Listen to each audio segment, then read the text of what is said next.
Selamat datang di bioskopnya Pak Yan, bioskop TV film kesayangan kita. Nah, kali ini Pak Yan membahas filmnya geng-gengannya Pak Yan dulu ya. Ini terinspirasi banget nih, yang judulnya Cross Zero 2. Gak usah berlama-lama lagi nih, kita gas ke filmnya. Ora!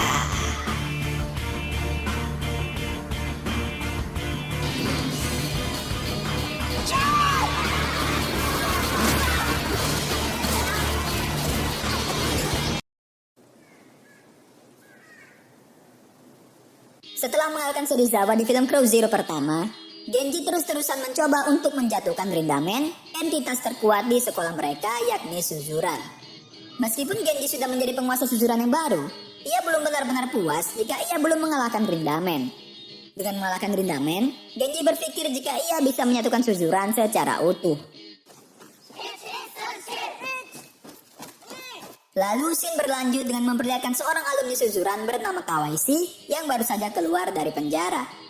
Kawaishi sendiri dijebloskan ke penjara karena 2 tahun yang lalu ketika perang besar antara Suzuran dan Housen terjadi, ia membunuh sang pemimpin sekolah Housen yang bernama Makio dengan menggunakan pisau.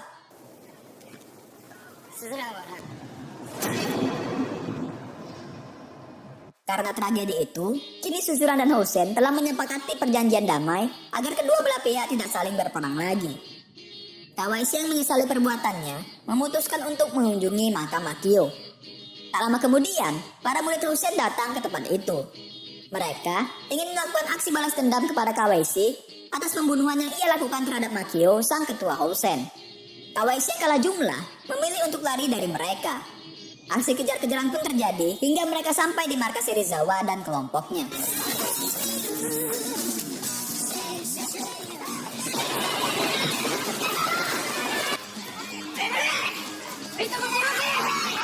Sesampainya mereka di tempat itu, salah seorang pentolan Housen yang bernama Matoba meminta Serizawa untuk menyerahkan Kawaishi kepada mereka.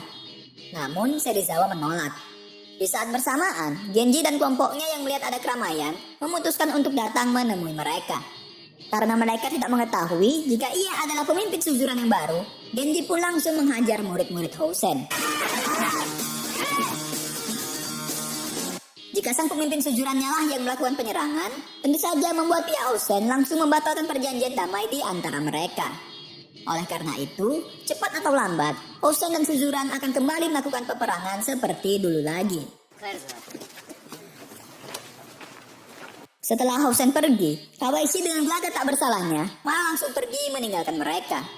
Serizawa pun memberitahu Genji akibat yang telah terjadi atas tindakan yang ia lakukan.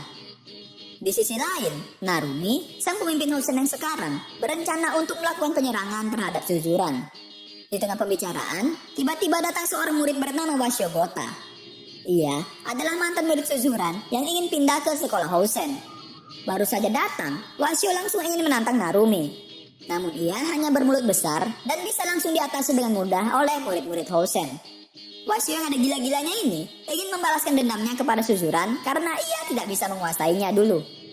Demi meningkatkan kekuatan mereka, Narumi melakukan latihan bertarung bersama dengan murid-murid Housen. Sementara Wasyo hanya menonton mereka saja. Tak lama, Tatsuya, adik dari Makio sang pemimpin Housen yang dulu, datang ke tempat latihan mereka.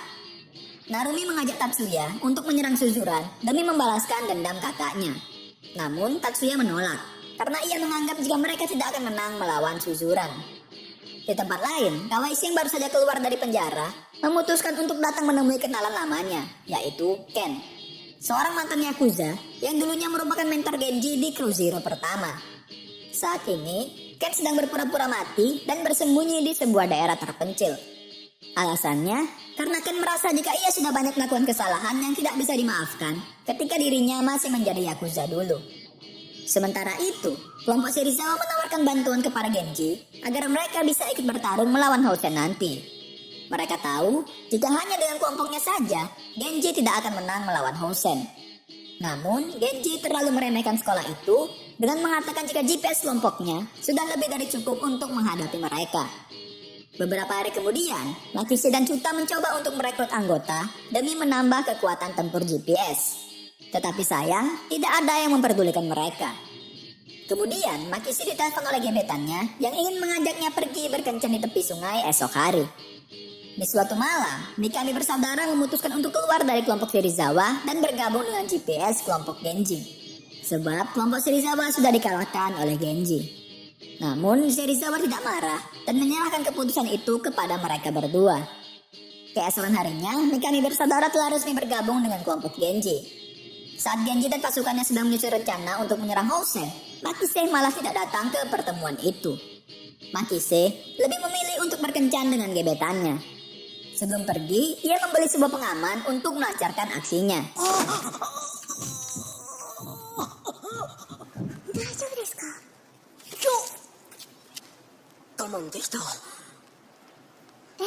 Makise juga meletakkan ular mainan agar ketika ia dan gebetannya melewati tempat itu, Makise bisa menjadi pahlawan dengan berpura-pura melindungi gebetannya dari serangan ular.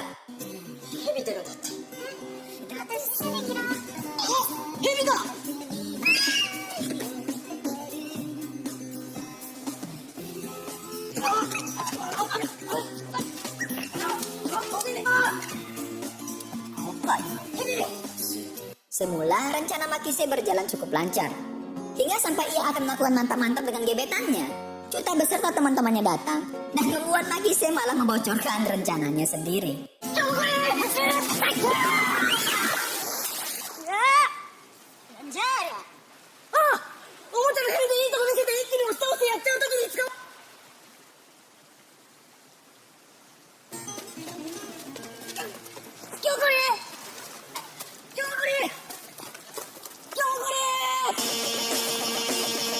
Keesokan harinya, para murid Housei mulai melakukan penyerangan kepada murid-murid Suzuran. Dimulai dari segerombolan tuyul pimpinan Ryo yang menyerang salah satu anak buah Serizawa bernama Susumoto. Di malam yang sama, para murid Housei juga menyerang kelompok Tokaji beserta Makise, Chuta, dan Mikami bersaudara. Tentu saja, para murid Suzuran yang tanpa persiapan apa-apa tidak bisa berbuat banyak menghadapi pengeroyokan murid-murid Housei. Genji yang mendengar kabar ini tentu saja merasa kesal. Izaki memberitahukan bahwa Genji sebagai seorang pemimpin Suzuran tidak boleh diam saja. Sebab jika terus-terusan seperti ini, cepat atau lambat Suzuran akan mengalami kehancuran. Oleh karena itu, Izaki menyusun rencana lain. Ia datang ke tempat Serizawa untuk menantangnya berduel. Di mana jika Izaki yang menang, Serizawa harus bergabung dengan kelompok GPS. Sebagai informasi, meskipun Genji sudah menjadi pemimpin Suzuran yang baru, ia masih belum benar-benar menguasai sekolah tersebut. Sebab masih ada kelompok-kelompok lain yang tidak berada di dalam kekuasaannya. Seperti kelompok Serizawa dan juga para murid kelas 1 pimpinan trio Enizuka.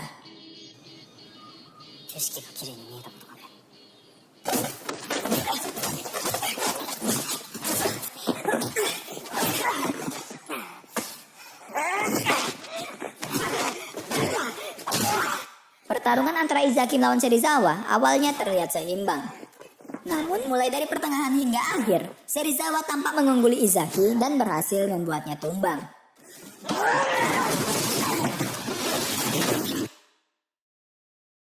Di bar, saat sedang meminum teh sisri gula batu, Genji tampak begitu kebingungan. Genji stres karena ia merasa gagal tidak bisa menyatukan Suzuran di bawah pimpinannya. Tak lama kemudian, ayah Genji datang ke bar tersebut. Di sini kita pun diperlihatkan sesuatu yang cukup mengejutkan. Di mana ternyata ketika adu pukul, Genji yang kita tahu sangat kuat ini ternyata bisa dibuat terjatuh oleh ayahnya hanya dengan satu pukulan saja. Ayah Genji menasehati agar dirinya tidak terlalu mengandalkan kekuatan saja, melainkan harus menggunakan kepalanya juga dalam bertindak. Di perjalanan pulang, Genji bertemu dengan Narumi yang membantunya untuk menyalakan rokok. Di sini, Genji belum mengetahui jika Narumi adalah pemimpin Hosen. Di sisi lain, Kawaishi yang entah memikirkan apa, memutuskan untuk bergabung ke dalam kelompok Yakuza yang dulu pernah diikuti Ken. Tetapi, para anggotanya meminta Kawaishi agar dirinya membunuh pemimpin Yakuza yang merupakan saingan mereka, yang tak lain adalah ayah Genji. Dengan begitu, para Yakuza tersebut akan menerima Kawaishi menjadi anggota mereka. Oleh karena itu, ketika ayah Genji sedang buang air, setelah berjalan-jalan mengecek wilayahnya, ia ditembak oleh Kawaishi. Genji yang mendengar kabar itu langsung menjenguk ayahnya yang ternyata tidak tewas dan hanya koma saja. Entah karena tembakan Kawaishi yang tidak mengenai organ vitalnya atau ada penyebab lain, namun ayah Genji benar-benar masih hidup. Karena musuh mereka belum mati, para Yakuza yang ditemui Kawaishi sebelum ini memintanya untuk membunuh ayah Genji hingga benar-benar tewas. Di rumahnya, Ken yang mendengar kabar penyerangan ayah Genji memutuskan untuk pergi menuju ke rumah sakit. Kembali ke Genji, yang pada saat itu hendak mencoba menantang Rindamen kembali. Genji berharap jika ia bisa mengalahkan Rindamen, GPS kelompoknya dapat menarik lebih banyak anggota dan ia bisa benar-benar menguasai Suzuran. Tetapi semua usahanya sia-sia. Rindamen masih terlalu kuat bagi Genji.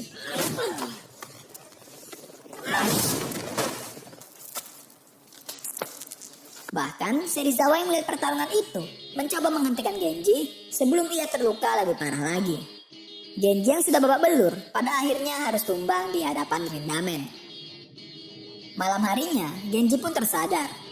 Di saat yang bersamaan, Wasio yang masih begitu dendam kepada Suzuran datang dan membakar tempat itu.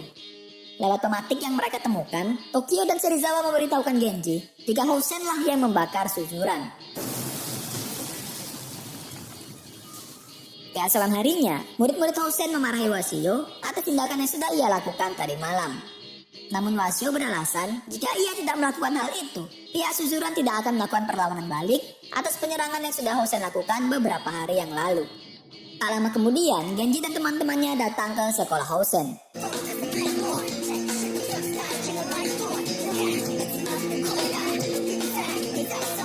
Genji cukup terkejut karena orang yang menolongnya menyalakan rokok sebelum ini adalah sang pemimpin Housen. Genji bertanya, apakah mereka yang membakar Suzuran tadi malam? Narumi pun tidak membantah pertanyaan tersebut. Genji memberitahu jika ia akan melakukan peperangan di markas Housen sendiri. Narumi dan Genji pun sepakat untuk melakukan pertarungan di keesokan harinya.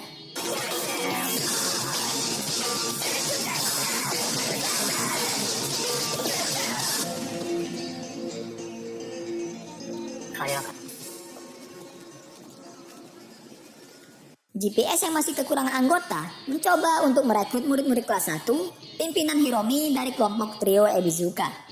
Di tengah pembicaraan mereka, tiba-tiba terdengar suara Genji yang berbicara menggunakan alat pengeras suara sekolah. Genji memberitahukan seisi sekolah jika tujuan kepindahannya ke Suzuran adalah untuk melampaui ayahnya. Genji yang sebelumnya keras kepala pada akhirnya menundukkan diri demi meminta bantuan semua murid-murid Suzuran untuk membantunya menghadapi Housen. Sementara itu, Kawaishi yang diperintahkan untuk membunuh ayah Genji benar-benar datang ke rumah sakit. Pada saat ia akan menembak ayah Genji, tiba-tiba Ken datang dan menghalangi Kawaishi. Ken mengatakan jika Kawaishi tidak boleh mengulangi kesalahan yang sama 2 kali. Di mana yang dimaksud oleh Ken sendiri adalah pada saat Kawaishi dipenjara karena telah membunuh Makio, sang pemimpin Housen 2 tahun yang lalu. Ken meminta Kawaishi untuk mengurungkan rencananya itu karena ia masih memiliki masa depan. Setelah beradu mulut dengan Ken, pada akhirnya Kawaishi pun membatalkan niatnya untuk membunuh ayah Genji. Tak lama, para anak buah ayah Genji datang dan menahan Kawaishi. Ayah Genji yang tersadar berterima kasih kepada Ken karena ia telah menyelamatkan nyawanya dan meminta mereka semua pergi dari rumah sakit. Kembali ke Suzuran. Di saat akan melakukan penyerangan, hanya terlihat sedikit saja orang yang mau membantu Genji. Trio Ebizuka yang datang ke tempat itu tetap menolak untuk membantu GPS. Pihak Serizawa juga tampak tidak hadir di tempat pertemuan. Mereka semua tidak mau lagi mengikuti Genji yang hanya mengandalkan kekuatan serta emosinya saja dalam memimpin Suzuran. Genji yang merasa jika jumlah pasukan mereka yang sekarang akan kalah menghadapi Housen memutuskan untuk membubarkan GPS kelompok mereka. Tentu saja mereka semua, terutama Chuta, tidak terima dengan keputusan Genji ini. Lantas Genji malah memukul Chuta dan pergi dari tempat itu. Setelah Genji pergi, Izaki mengatakan bahwa pemimpin mereka bukanlah pria pengecut yang akan lari dari pertarungannya. Kemudian mereka pun sadar jika sekarang ini Genji pergi sendirian menuju Housen karena tidak mau membahayakan teman-temannya. Lantas semua kelompok GPS yang mengetahui niat Genji ini memutuskan akan pergi membantu pemimpin mereka.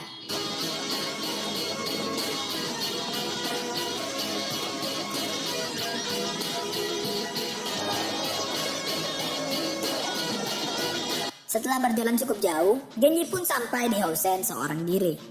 Tentu saja Narumi memprotes hal ini. Namun Genji mengatakan jika dirinya sendiri saja sudah cukup untuk mengalahkan mereka semua.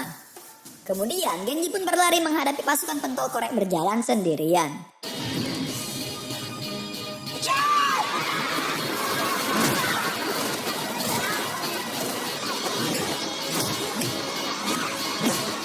Tak lama Tatsuya datang.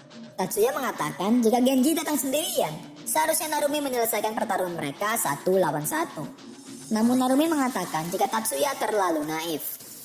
Sebab Narumi tahu bahwa para anak buah Genji tidak akan membiarkan pemimpin mereka bertarung sendirian. Benar saja, tak lama kemudian teman-teman Genji datang ke tempat itu. Bahkan tak hanya GPS saja, Serizawa dan kelompoknya juga datang dan akan membantu mereka menghadapi Housen. Akhirnya, murid-murid Suzuran mau menyatukan kekuatan mereka. Lalu dengan pemilihan musik yang mampu membuat kita mendadak ingin menjadi seorang jagoan, Suzuran dan Housen pun memulai pertarungan mereka.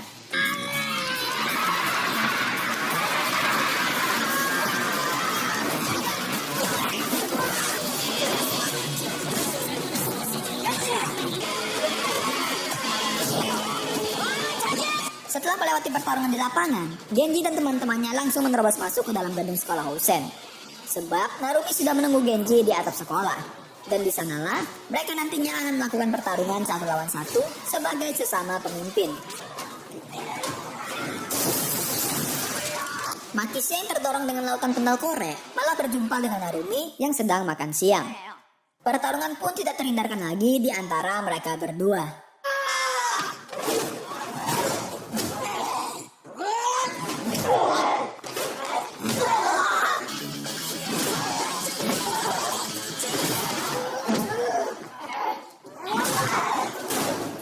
Namun sayangnya, Makise bukanlah tandingan Narumi sehingga ia berhasil dikalahkan. Di sisi lain, murid-murid Suzuran masih terus bertarung melawan Housen.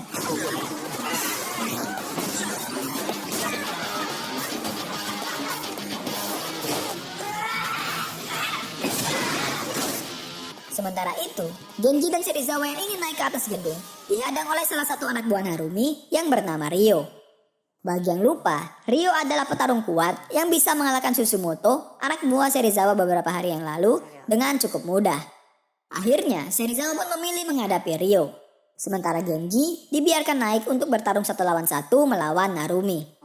Sebelum menyaksikan pertarungan Genji melawan Narumi, kita akan terlebih dahulu melihat pertarungan Serizawa melawan Ryo.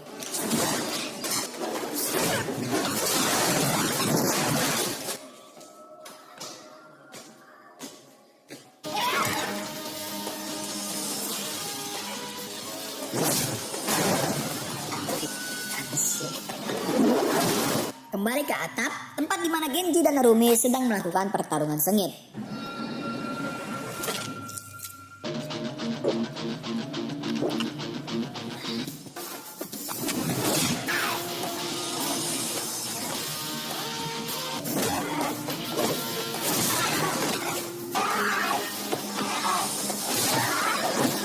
Di tengah-tengah pertarungan mereka, Wasio datang dan mencoba membunuh Genji dengan pisau yang dibawanya. Tetapi untung saja Tatsuya datang dan menghentikannya. Kemudian Narumi yang kesal pun juga ikut menghajar Wasio. Setelah Wasio berhasil diamankan, Genji dan Narumi kembali melanjutkan pertarungan mereka. Seusai melewati pertarungan yang begitu sengit, akhirnya Genji berhasil mengalahkan Narumi dan memenangkan pertarungan tersebut. Kemudian, Serizawa yang sudah menyelesaikan pertarungannya datang ke atap untuk membopong Genji yang sudah kelelahan. Seusai memenangkan pertarungan, para murid-murid Suzuran berjalan untuk kembali ke sekolah mereka. Tak lama, Genji melihat Wasio yang sedang berdiri di balik tembok. Meskipun Wasio sudah melakukan banyak sekali kesalahan kepada mereka, tetapi Genji sebagai pemimpin tetap mau menerimanya dan mengajaknya bergabung kembali. Tidak terasa waktu pun berlalu. Kini Genji beserta teman-temannya telah lulus dari Suzuran. Saya sendiri masih tidak mengerti bagaimana cara mereka lulus, mengingat Genji dan teman-temannya tidak pernah diperlihatkan belajar. Bahkan setelah lulus sekolah pun, ijazah yang mereka terima hanya mereka tempel saja di berbagai sudut tembok sekolah.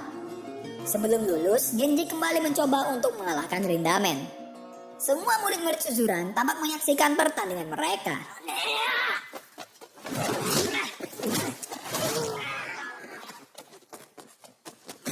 Yang mengejutkan dalam pertarungan itu, tidak seperti pertarungan-pertarungan mereka yang sebelumnya, kali itu Genji dapat membuat Rindamen terjatuh. Namun sayangnya, pertarungan mereka tidak diperlihatkan hingga akhir. Terima kasih sudah menonton video ini. Jika kalian suka bisa subscribe channel ini ya. Dan ini nilai dari Pak Yan.